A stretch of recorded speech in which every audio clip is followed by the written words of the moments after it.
Shalom, saudara yang terkasih dalam Kristus. Jumpa lagi dalam Sapa Sahabat Kristus pada hari ini.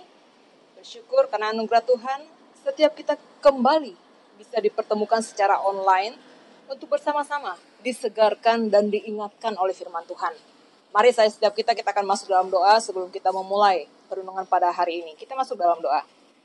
Bapa dalam kerajaan surga, kami bersyukur untuk hari ini Tuhan kembali menolong kami, menguatkan kami dan menyertai setiap kami, sehingga setiap kami dalam apapun keberadaan kami saat ini, kami bisa bersama-sama berkumpul bersama dengan keluarga, kami masih tetap bisa melakukan aktivitas kami, kegiatan keseharian kami dengan baik.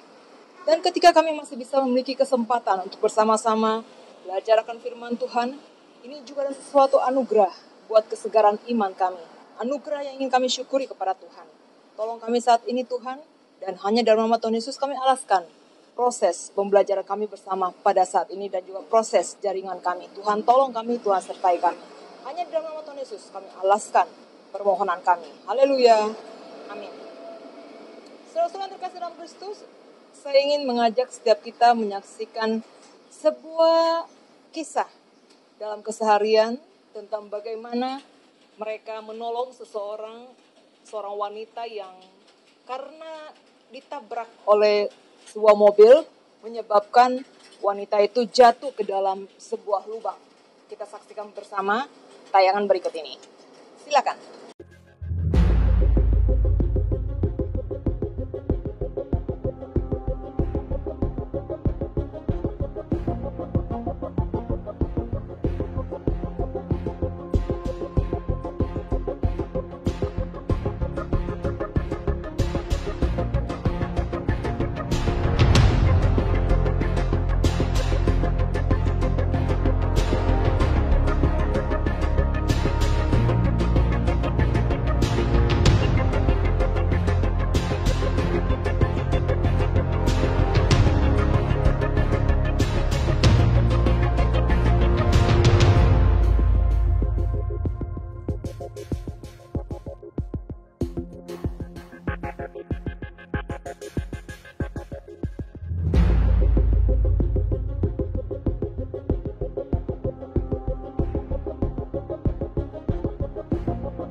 Tayangan tersebut kita telah melihat, bukan?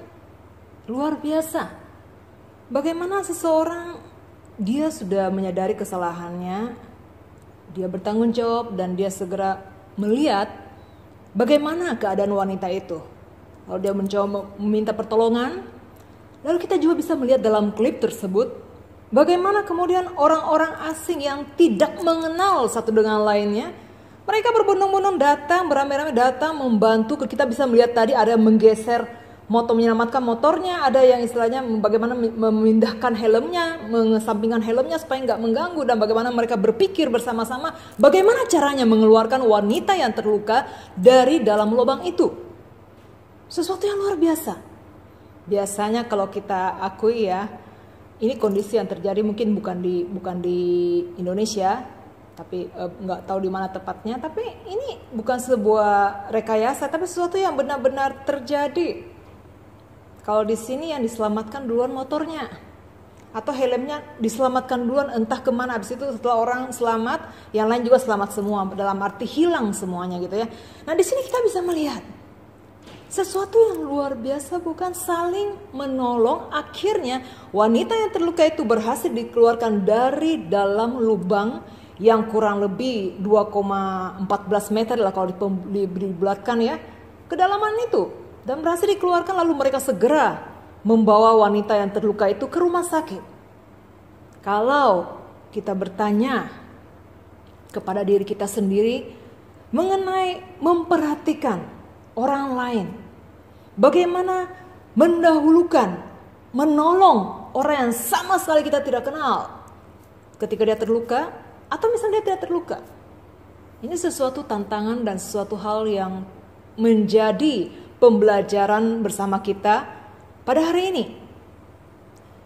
Kalau kita bertanya, mau jujur bertanya ya kepada diri kita sendiri, seberapa seringkah kita menempatkan diri kita untuk memperhatikan atau mengutamakan orang lain dibanding diri kita sendiri? Seberapa sering itu? Jarang? Ya kadang-kadang kah? Atau sama sekali tidak pernah? Atau lihat dulu siapa yang butuh ditolong. Ada nggak kepentingan saya ketika saya menolong dia? Atau ketika saya ingin membantu dia, atau misalnya ada sesuatu yang dia mau saya lakukan, oke, saya akan lakukan, tapi saya lihat dulu. Kalau dia memberikan manfaat untuk saya, oke, saya akan menolong dia. Saya akan berusaha membantu sebisa saya. Atau misalnya kalau dia orang yang cukup penting atau cukup terpandang, atau orang yang cukup mempunyai pengaruh, saya tolong. Atau kalau sama sekali saya tidak kenal, apalagi dia orang yang tidak ada gunanya untuk saya tolong, tidak membawa manfaat apapun untuk saya, nggak ada. Apakah itu yang terjadi? Ketika kita bertanya, seberapa seringkah saya mengutamakan atau menolong atau memperhatikan orang lain daripada melulu minta diperhatikan? Kemudian yang kedua, kalau kita mau jujur untuk menanyakan atau menggambarkan diri kita sendiri, saya tidak tahu apakah kita sudah bisa menilai diri kita sendiri. Kita adalah orang yang mendahulukan atau bisa spontan untuk menolong orang lain, atau kita adalah merupakan orang yang egois. Apakah seperti itu? Apakah pernah Anda mendengarkan atau kita bersama-sama mendengarkan ada orang yang mengatakan, wow, Anda orang yang baik, Anda orang yang rendah hati, Anda orang yang selalu bersedia menolong, tidak peduli apapun itu kondisinya. Saya bersyukur Anda tidak pernah melihat jabatan ketika menolong saya. Kapanpun saya mau, kapanpun saya membutuhkan, Anda siap menolong saya. Anda mau mendengar berjam-jam, Anda rela datang meski banjir atau hujan dengan guntur petir yang mengerikan, Anda rela hadir. Anda mau datang menolong saya. Apakah pernah kita mendengar seperti itu? Atau sebaliknya, kita mendengar orang akan mengatakan, jangan harap deh Anda mau dia tolong Anda. No. Atau mungkin Anda belum tahu ya siapa orangnya.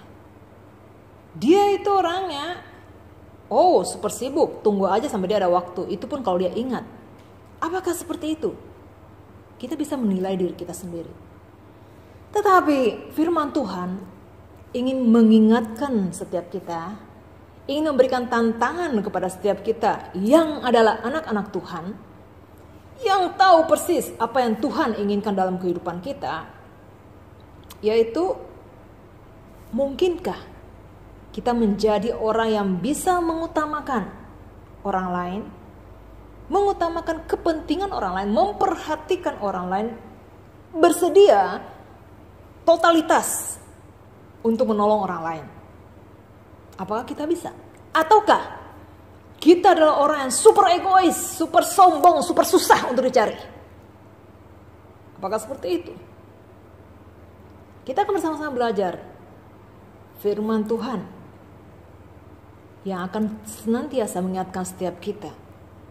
Ia akan rindu untuk melihat kita semakin hari mengalami perubahan. Yaitu dalam Filipi 2 ayat 3-4 demikian bunyi firman Tuhan. Dengan tidak mencari kepentingan sendiri atau puji-pujian yang sia-sia. Sebaliknya hendaklah dengan rendah hati yang seorang menganggap yang lain lebih utama daripada dirinya sendiri. Dan janganlah tiap-tiap orang hanya memperhatikan kepentingannya sendiri, tetapi kepentingan orang lain juga. Firman Tuhan yang sangat praktis, yang sangat sering mungkin kita dengar, dan kita sudah tahu konteksnya seperti apa.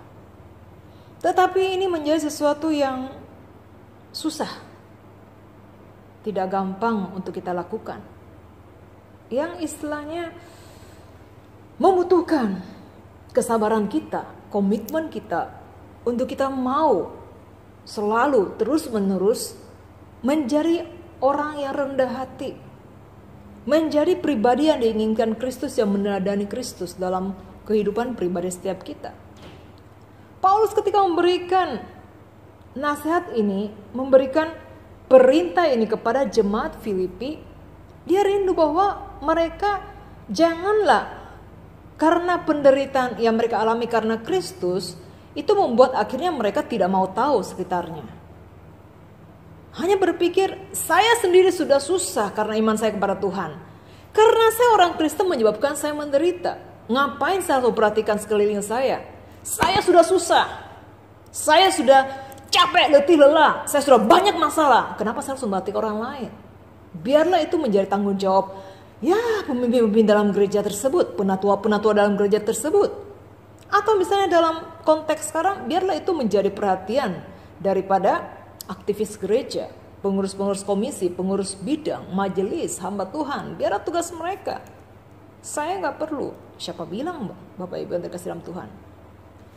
Firman Tuhan ini berlaku untuk setiap kita yang sudah berstatus sebagai anak-anak Tuhan.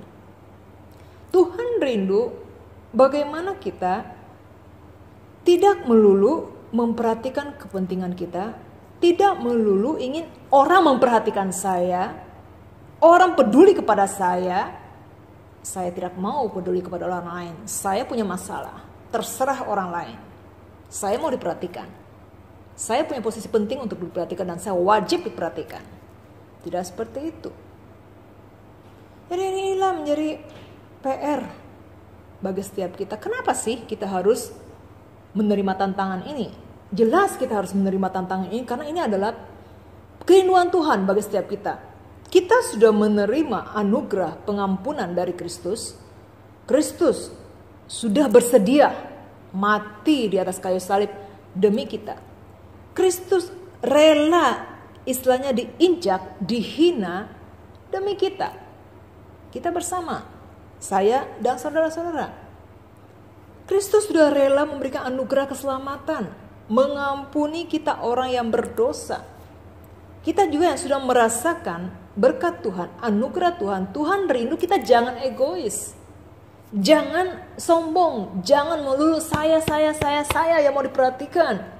Saya yang harus diperhatikan, dia jangan, karena dia nggak ada manfaatnya untuk saya. Tidak. Jadi di sini kembali kita diingatkan, ditantang meninggalkan keegoisan kita, bagaimana menurunkan level gue yang diperhatikan. Bagaimana kita berusaha kalau dalam istilahnya sebuah tulisan yang kalimatnya menarik, yaitu kita rela nggak menjadi keset gitu ya, menjadi sebuah alas kaki, rela diinjak-injak untuk supaya orang bisa mengenal Kristus, bukan kita. Namun firman Tuhan tidak mengajarkan kita kemudian, saya jadi nggak punya derajat dong, saya jadi nggak punya harga diri karena saya harus menjadi rela diinjak-injak. Tidak. Tuhan tidak meminta kita kemudian menjadi orang seperti itu, tidak. Tapi hatinya kita, masihkah di dalam hati kita ada kasih Kristus? Masihkah dalam hati kita ada kerinduan untuk meneladani Kristus di atas kayu salib? Kayu salib kembali ini bukan sekedar pajangan. Apakah itu masih ada? Saudara dalam Kristus, sebuah tulisan atau artikel yang ditulis dan dikutip ya, bukan tulis, dikutip oleh seorang bernama Martin dan Deidre Bobgan. Dia menuliskan begini, bahwa ada seorang psikolog yang meminta seorang rekannya membantu dia untuk mencari kira-kira 10 orang temannya yang dia anggap itu adalah teman yang bisa memberikan jawaban yang jujur. Jadi dalam 10 orang ini diberikan 2 pertanyaan. Apakah yang membuat mereka bahagia? Dan apakah yang membuat mereka tidak bahagia? Konteksnya atau topiknya, temanya di dalam mengadakan survei itu, yaitu mereka atau psikolog ini ingin melihat orang-orang tersebut ketika mereka mengutamakan orang lain dan bukan diri mereka sendiri, mereka itu bahagia atau mereka itu kesal atau mereka itu rugi. Dari hasil pengumpulan survei tersebut ditemukan bahwa orang-orang yang mengutamakan orang lain dibandingkan mereka yang hanya mengutamakan diri sendiri dan tidak mengutamakan orang lain, lebih berbahagia dikatakan mereka yang mengutamakan orang lain. Lebih tinggi jawabannya atau persentasinya. Mereka merasakan, meskipun mereka menderita, mereka banyak masalah, mereka bergumul dengan diri sendiri dan keluarga mereka serta banyak hal, mereka mengatakan bahwa dari jawaban tersebut didapatkan, mereka berbahagia. Mereka sangat bersuka cita, menikmati, bisa mengutamakan orang lain, bisa memperhatikan orang lain, bukan melulu diri mereka sendiri. Dibandingkan orang yang hanya mau diperhatikan diri mereka, mereka tidak mau peduli dengan orang lain, mereka EGP, emang gue pikirin dengan masa lalu, gue aja punya masalah gitu ya. Nah, kelompok orang ini yang menjawab ini mengatakan bahwa mereka gak bahagia. Justru mereka merasa ada yang kosong, tidak nyaman, karena mereka terlalu kagum dengan keegoisan mereka. Mereka terlalu menikmati kesombongan diri mereka. Nah, dari sini kita bisa melihat bukan berbahagia atau mereka sangat bersuka cita, mereka sangat menikmati ketika mereka bisa menolong orang lain. Ini hasil survei dari orang tersebut. Nah, ini juga kemudian bisa menjadi sebuah sebuah motivasi bagi setiap kita ya. Mereka yang dari survei dapatkan mereka berbahagia.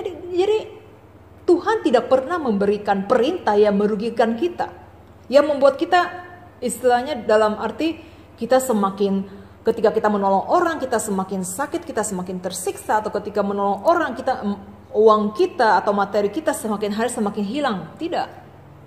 Tapi di sini mengatakan bahwa ayo lakukan sesuatu untuk kemuliaan nama Tuhan. Lakukan sesuatu untuk dirimu sendiri. Kita harus berjuang semakin hari semakin serupa Kristus, meneladani Kristus yang rela diinjak, yang rela menjadi alas kaki bagi setiap orang. Jadi ini perjuangan kita bersama. Dan tentunya Bukan, sekali lagi saya katakan tidak gampang. Ini namanya, ini kita masih asli terbuat dari daging, perasaan kita asli masih ada, bisa sakit hati, sudah ditolong, sudah dibantu, kita difitnah. Atau saya sudah istilahnya bagaimana membantu dia, dari dia nol sampai dia sukses menjadi orang. Ketika saya butuh bantuan dia, saya lagi kere, atau saya lagi mengalami kesulitan dalam pekerjaan saya, minta bantuan dia, ada tidak lowongan kerja untuk saya, dia nggak peduli, istilahnya dia cuek aja, malah istilahnya memandang rendah saya di depan teman-temannya. Mungkin seperti itu kita bisa alami.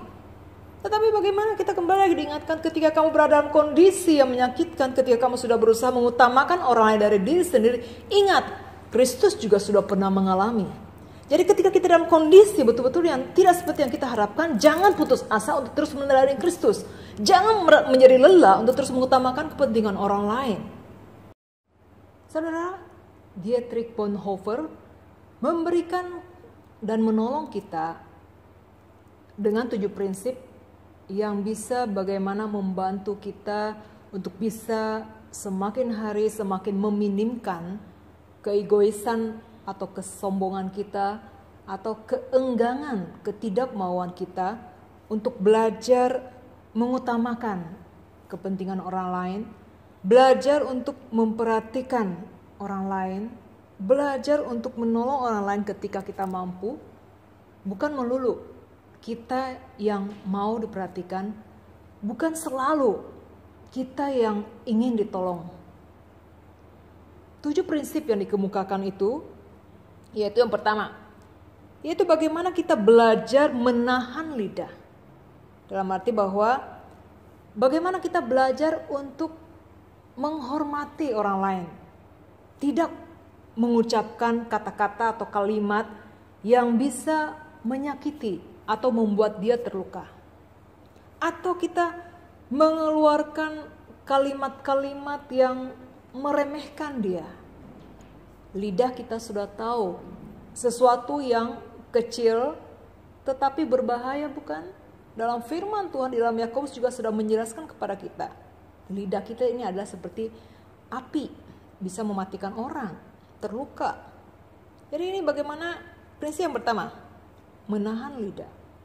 Jadi menghormati, menghargai orang lain melalui setiap kalimat yang kita ucapkan.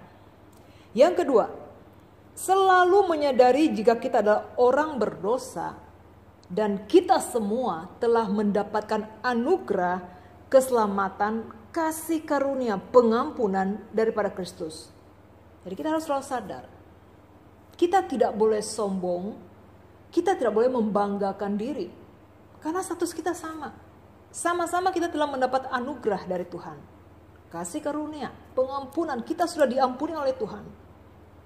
Yang ketiga, bagaimana caranya kita menghilangkan keegoisan dalam diri kita, supaya kita selalu menjadi orang yang memperhatikan kepentingan orang lain, mendahulukan orang. Yaitu belajar untuk sabar dan mau mendengarkan orang lain. Dalam arti kita bagaimana dengan mau mendengarkan itu, menyediakan kuping kita, mungkin sampai panas, atau mungkin secara bertemu muka. Jadi misalnya kalau dia berbicara ngulang lagi, ini butuh kesabaran, bukan? Jadi bagaimana? Dietrich mengatakan kita perlu sabar. Dan harus selalu menyediakan telinga kita. Dengan kita menyediakan telinga kita, kita bisa memahami, kita bisa tahu, oh ternyata dia ada masalah. Oh ternyata dia membutuhkan ini.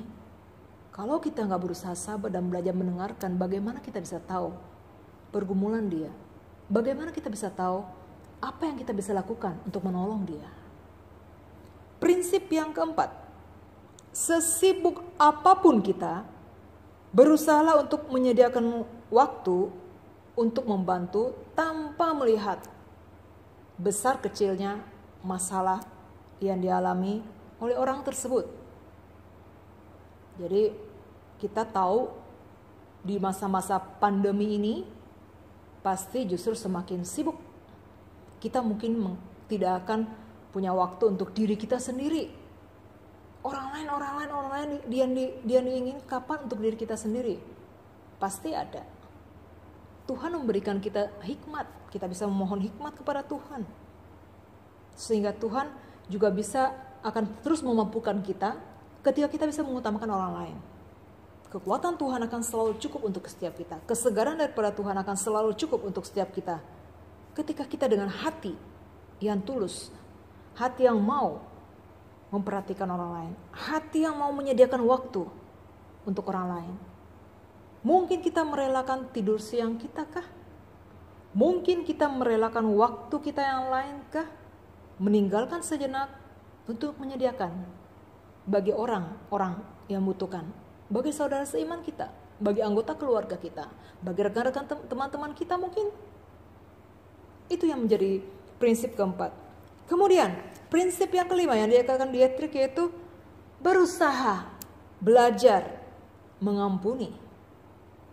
Dalam arti bahwa ketika dia menjengkelkan kita, tidak juga berubah, kita berusaha mengampuni. Kita berusaha tetap punya kasih Kristus dalam hati kita. Tetap bisa mengasihi dia, tetap bisa menghargai dia, tetap bisa menghormati dia. Prinsip yang 100% saya dan saudara mengatakan sulit. Tapi inilah yang Tuhan rindu kita lakukan melalui tulisan dari Dietrich Bonhoeffer ini. Kemudian yang keenam, bacakanlah atau ingatkanlah firman Tuhan kepada rekan-rekan kita yang sedang bergumul atau kepada orang lain yang belum mengenal Tuhan, yang tidak kita kenal. Tuhan pasti akan mengampunkan kita. Kita bisa berdoa dalam hati. Ketika kita sedang menolong orang tersebut, dalam hati kita bisa berdoa, Tuhan tolong saya, mampukan saya untuk saya tahu apa yang harus saya lakukan. Saya butuh hikmat-Mu Tuhan. Pasti Tuhan bisa menolong kita. Kita bisa akan mengingat firman Tuhan yang pernah kita tahu atau bagian firman Tuhan yang kita tahu, dan kita bisa pakai untuk perkenalkan kepada dia. Untuk ingatkan, jika dia adalah saudara seiman, kita bisa ingatkan dia, kuatkan dia melalui firman Tuhan yang sudah kita ketahui bersama. Kemudian, yang ketujuh, selalu sadari jika kita adalah pelayan yang melayani, dan jangan pernah memperhatikan latar belakang dari orang yang akan dilayani atau orang yang akan ditolong. Jadi ketika kita akan misalnya menolong dia, membantu dia, bagaimana membangkitkan dia, menguatkan dia, jangan pernah melihat, oh dia ini punya saudara dengan ini A, B, C, D, wah cukup terpandang, oke. Saya akan berusaha semampu saya untuk menolong dia, memperhatikan dia. Tidak. Oh, dia pintar. Oh, pasti ini nanti kalau kelak dia punya naik jabatan lebih tinggi. Oh, saya punya kepentingan, pasti dia akan tolong saya. Jangan pernah. Jadi kita dilarang untuk melihat latar belakang dia, keterampilan dia, kekayaan dia, atau misalnya intelektual dia, kecanggihan dia atau apapun. Itu haram untuk kita perhatikan, tidak diinginkan untuk kita lakukan.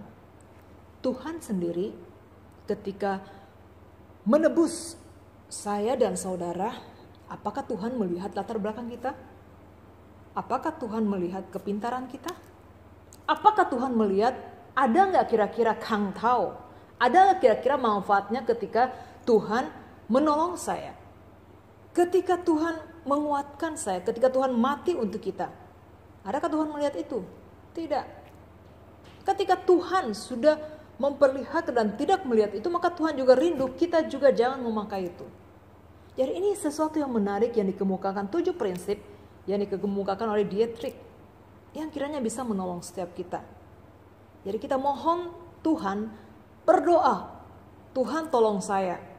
Saya rindu saya bisa melaksanakan bagian firman Tuhan ini untuk mengutamakan orang lain, untuk bagaimana ada buat orang lain, bagaimana totalitas hati saya betul-betul tulus, bukan akal bulus untuk menolong orang lain, memperhatikan orang lain, atau pura-pura baik, pura-pura istilahnya memperhatikan hanya secara permukaan. Tidak, hati yang Tuhan lihat, hati yang Tuhan inginkan. Sehingga dikatakan bahwa kita harus fokus kepada Kristus, fokus kepada teladan Dia, itu yang akan memampukan kita bisa menghilangkan atau menggeserkan fokus kepada diri sendiri. Dengan demikian, kita akan dimampukan untuk mengutamakan orang lain. Bagaimana menolong dia? Ada buat dia. Lelah? Pasti lelah. Tetapi yakinlah, Tuhan akan terus memperbaharui kita. Tuhan tahu apa yang kita butuhkan. Jadi kalau kita mengatakan saya tidak tahu siapa yang harus saya siapa yang harus saya tolong, saya tidak tahu. Tidak ada orang yang mencari saya, dan mungkinkah saya mencari orang? Berdoalah. Mohon Tuhan menunjukkan. Mohon Tuhan berbicara kepada Anda, entah melalui firman-Nya, entah dengan cara bahkan berdoa. Tuhan, saya rindu saya bisa belajar mengutamakan orang lain, bukan kepentinganku sendiri. Bagaimana caranya Tuhan? Saya rindu, tolong saya Tuhan, tolong. Dengan doa. Sesuatu yang praktis bukan? Jadi doa memohon Tuhan menolong kita. Dan terus juga berdoa supaya kasih Kristus dalam hati kita. Berdoa supaya kita terus dimampukan meminimkan, menghilangkan, menggeser fokus kepada diri sendiri dengan fokus kepada Tuhan. Sehingga ketika kita menolong orang, mengutamakan orang, orang itu bisa merasakan kasih Kristus. Bukan merasakan kehebatan kita, itu sama sekali tidak diperkenankan Tuhan. Jadi kiranya Tuhan menolong setiap kita. Selalu sadari, selalu bagaimana dikatakan terus menerus sepanjang hidup kita. Untuk mengutamakan orang lain. Untuk jangan selalu melulu saya yang mau diperhatikan. Jangan melulu saya harus disanjung tinggi. Sampai seperti Tweety, kepala besar. Enggak. Tuhan tidak mau kita seperti itu. Jadi kita berjuang bersama-sama. Melakukan apa yang Tuhan inginkan. Untuk menuju kesatuan sebagai satu tubuh Kristus. Untuk memelihara kesatuan sebagai satu saudara dalam Kristus. Sebagai satu gereja. Supaya bisa orang semakin hari semakin memuliakan nama Tuhan. Semakin hari orang semakin tertarik melihat kasih Kristus dalam diri kita. Melihat karena kita adalah orang yang rendah hati. Yang selalu ada buat orang lain. Yang totalitas hati kita, telinga kita ada untuk orang lain. Tanpa memakai kalkulator. Tanpa menggunakan kepintaran kita. Untuk melihat dulu, survei dulu, analisa dulu. Manfaat apa yang akan kita dapatkan. Jadi selalu ingatlah. Kayu salib. Fokus selalu kepada Kristus. Sakit hati. Fokus kepada Kristus. Susah mengampuni karena sudah menolong malah disakiti. Kalau misalnya madarinya, semoga saya tidak salah ingat ya. Hao Xing Pu Hao Pao. Gitu ya, atau Hao Xing Pu Hao Pan, ya itulah pokoknya kira-kira ya. Jadi atau seperti pepatah mengatakan seperti apa, kacang lupa kulitnya ya. Ya seperti itulah. Meskipun itu kita alami, Tuhan ingin kita tetap kuat. Jangan menjadi lelah. Kiranya Tuhan menolong setiap kita. Kita masuk dalam doa. Bapa dalam kerajaan surga, kami bersyukur untuk firman Tuhan yang kembali mengingatkan setiap kami bagaimana pentingnya kami meneladani Kristus, bagaimana kami diingatkan kembali status kami sebagai anak-anak Tuhan yang berusaha belajar untuk tidak selalu fokus kepada diri kami sendiri, untuk kami bagaimana meneladani Kristus, dan kami mau mengutamakan orang lain. Kami bersedia ada untuk orang lain. Kami mau totalitas untuk memperhatikan, peduli kepada orang lain. Bukan cuek kepada orang lain. Karena tidak ada kepentingan. Karena tidak ada manfaatnya. Karena melelahkan untuk memperhatikan orang lain. Tuhan tolong kami Tuhan. Untuk kami tidak pernah lelah. Untuk kami tahu apa yang harus kami lakukan. Supaya orang lain bisa mengenal Tuhan dan memuliakan Tuhan. Ya Tuhan, tolong kami, mampukan kami. Kami juga tetap menyerahkan tangan Tuhan untuk setiap tayangan online, baik itu ibadah minggu, maupun persekutuan doa Rabu, maupun kelas katekisasi, maupun tayangan Sapa Sahabat Kristus, maupun persekutuan komisi yang ada di gereja kami. Tuhan menolong semuanya. Kami rindu setiap jemaat mempunyai semangat yang sama untuk selalu menyediakan kualitas waktu bersama dengan Tuhan melalui tayangan online itu, mau belajar firman Tuhan melalui tayangan online. Tuhan juga akan menolong setiap jemaat juga dalam pergumulan mereka masing-masing. Kuatkan iman mereka, mampukan mereka, mereka sangat membutuhkan Kristus yang menopang mereka senantiasa. Tuhan juga akan menolong Tuhan juga negara Indonesia ini Tuhan di dalam pemulihan akan pandemi. Tuhan berikan hikmat kepada pemerintah dalam memikirkan langkah-langkah apa yang harus dilakukan. Kami juga tetap menyerahkan untuk para medis yang dalam negara kami. Tuhan kuatkan mereka. Kami juga menyerahkan untuk setiap masyarakat, setiap kami. Untuk kami juga bisa bersama-sama waspada, kami bisa bersama-sama menjaga dan tidak meremehkan akan penyakit corona ini. Berikan kesehatan tubuh yang baik pada setiap kami. Ya Tuhan, kami juga menyerahkan untuk setiap rekan-rekan kami yang berada di belakang layar, sehingga tayangan online ini tetap bisa berjalan dengan baik. Tuhan akan menolong setiap mereka yang mengedit akan setiap tayangan. Berikan kesehatan tubuh yang baik pada mereka. Kami menyerahkan untuk Ibu Suci dalam pekerjaan administrasinya dan juga mengedit. Tuhan berikan hikmat pada dia, kekuatan kepada dia. Kami juga bersyukur untuk Pak Ernest yang tetap setia dalam melayani di belakang layar dan juga mempersiapkan semuanya dan memikirkan semuanya. Kami juga menyerahkan untuk Pak Armin juga yang bersedia untuk membantu di dalam proses multimedia ini. Dan kami juga menyerahkan setiap rekan-rekan kami. Tuhan juga akan menolong setiap mereka Tuhan. Meskipun mereka di belakang layar, mereka tahu memiliki sukacita untuk melayani Tuhan. Dan Tuhan juga akan menolong persiapan HUT gereja untuk 3 Oktober. Tuhan akan menolong setiap jemaat, setiap komisi, setiap kelompok kecil juga bisa bersama-sama memikirkan persiapan acara ini dan kembali bisa mengingat nama Tuhanlah yang dipermuliakan di dalam semuanya itu. Ya Tuhan, terima kasih Tuhan. Inilah doa kami yang kami alaskan hanya dalam nama Kristus Yesus, Tuhan kami satu-satunya. Haleluya. Amin. Kiranya Tuhan menyertai setiap kita dan menguatkan setiap kita. Amin. Dah.